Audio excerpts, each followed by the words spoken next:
যতটুকু আমাকে বুলি করছেন তার যদি 50% মানে আমি ওরফে ব্র্যাকেটে দ্য ভিকটিম আমাকে 50% করে বাকি 50% ক্রিমিনালটাকে খুঁজে বের করে ওকে যদি এরকম মক করতেন, ওকে নিয়ে যদি লেখালেখি করতেন, ওর চেহারাটা যদি বারবার মানুষের সামনে মানে প্রকাশ্যে আনতেন যে ইজ এ ক্রিমিনাল। আমরা যেমন এখন রেপিস্টকে আমরা ওনাদের ছবি দিই, রেপিস্টের ছবি দিই। একটা সময় ছিল না যারা যারা অ্যাসিড নিক্ষেপ করে আমরা তাদেরকে আমরা শাস্তি দেই যে রেপিস্ট, আমরা এখন তাদেরকে একটা বিশাল একটা পেনাল্টি দেওয়া হচ্ছে।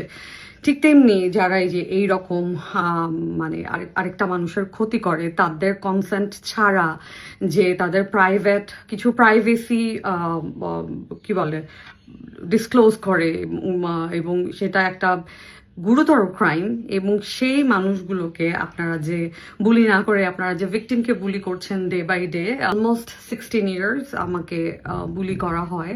আমি এখন কিছু জ্বালাময়ী সত্যি কথা বলবো। হাই, আমি অনেকদিন সাম্প্রতিক সময়ে ঘটে যাওয়া ব্যাপার নিয়ে কথা বলি না, বাট ভেবেছিলাম যে কথা বলেও তো আসলে কোনো লাভ নাই, কিন্তু আসলে নিজের দায়িত্ব বোধের জায়গা থেকে মনে হয় যে কিছু জিনিস চোখ বন্ধ করে আসলে থাকা যায় না। শোনেন, আপনাদেরকে একটা কথা বলি। আপনারা আপনাদের নিজের যোগ্যতা, নিজের স্থান, নিজের সৌন্দর্য, নিজের কোয়ালিফিকেশন, এই সব কিছুর প্রতি আসলে আপনাদের ইনসিকিউরিটি থাকার জন্যই তো আসলে আপনারা মানুষকে মুখ করেন। এটা আমার কথা না, এটা হিউম্যান সাইকোলজি।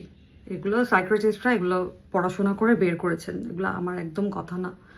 যে যারা মানুষের ব্যাপারে এই যে এত অ্যাগ্রেসিভলি জাজ করে এবং বুলি করে এবং মক করে সোশ্যাল মিডিয়াতে, ভার্বালি অ্যাবিউজ করে, এরা আসলে নিজেদেরকে নিয়ে যেহেতু অনেক বেশি স্যাটিসফাইড না এবং তারা দুঃখী। আমরা প্রত্যেকের জায়গাতে কোনো না কোনো জায়গায় দুঃখী, কিন্তু যারা ইনসিকিউর, যারা ব্যাপারটাকে মানতে পারে না, যারা নিজের যোগ্যতাটা আসলে নিয়ে অনেক বেশি ইনসিকিউরড আমি বলবো, এরাই আসলে ম্যাক্সিমাম টাইমে এই যে বিভিন্ন সোশ্যাল প্ল্যাটফর্মগুলো, এগুলোতে সেলিব্রিটিদের বা ইনফ্লুয়েন্সার, এনিথিং, আর্টিস্ট, সবাইকে আসলে বুলি করে।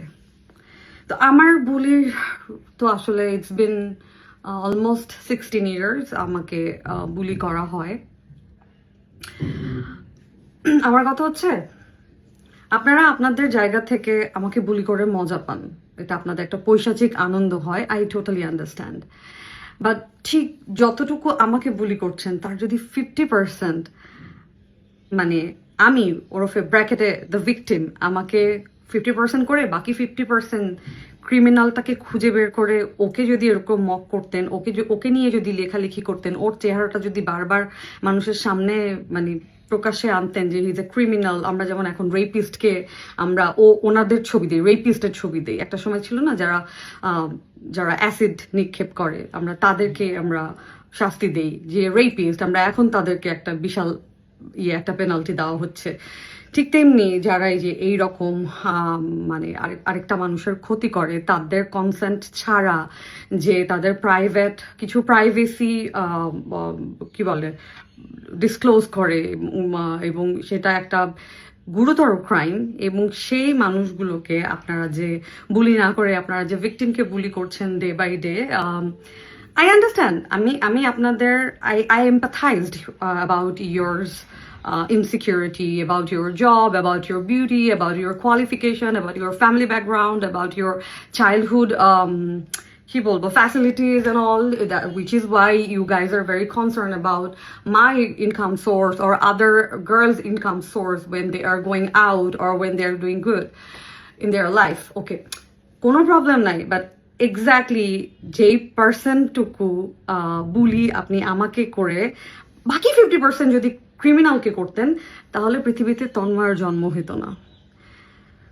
একটা 35 years old একটা ছেলে, ও কোনো মিডল এজ ক্রাইসিসেও নাই, হি ইজ ইয়াং এনাফ, ও চাইলে he can date somebody, he can actually go, এখন তো আসলে অনেক কিছু হয়, অনেক রকমের আন্ডারস্ট্যান্ডিং হয়, ও করতে পারে ওর পার্সোনালিটি দিয়ে।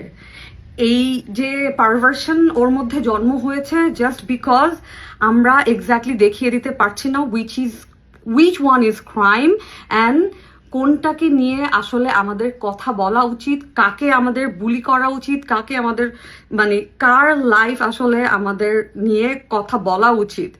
সমাজে ক্রিমিনাল নিয়ে কথা বলা উচিত, ভিকটিম নিয়ে না। দে আর already their life is in trouble, their life in miserable situation. But আপনারা ঠিক যেই পার্সন একটা ভিকটিমকে বুলি করেন, ওই পার্সনটার হাফও যদি ক্রিমিনালটাকে বুলি করতেন, তাহলে এই তন্ময়দের জন্ম হতো না। আমরা ছোট একটা দেশ, যদিও আমাদের থেকে অনেক বেশি ওয়েল ম্যানার্ড, তারা অনেক বেশি মানে বাই হার্ট, হ্যাঁ, কেউ মানে ইয়ের ধান্দায় থাকে না যে এর থেকে একটু খাবে, এর থেকে একটু মানে এই চালাক চতুর একদম না, একদমই কাছে একটা দেশ, 1 ঘন্টাও লাগে না যাইতে, এত বেশি ডিসিপ্লিন তাদের লাইফ। আমরা এরকম একটা ছোট দেশ, আমি লাইফে যখন প্রথমে এই দেশে গেছি আমি বলছি ও মাই গড, এর থেকে তো আমার দেশ অনেক বড়। আসলেই তো বড়, আসলেই তো আমাদের দেশ অনেক সুন্দর, but just because of us, for you people, some of you people, যাদের জন্য আমরা যে কোনো দেশকে রিপ্রেজেন্ট করতে যাচ্ছি এই সমস্ত পারভার্সন দিয়ে। অ্যান্ড আই এম শিওর এই তন্ময় যখন বাংলাদেশে ঢুকবে, তন্ময়ের কিচ্ছু যাবে আসবে না, তন্ময়ের বিয়ে হবে, তন্ময়ের বউ থাকলে তন্ময়ের বউ ওর জন্য ফাইট করবে, হ্যাঁ, তন্ময়ের মা বলবে আমার বাচ্চা এরকম না, দিস অ্যান্ড দ্যাট।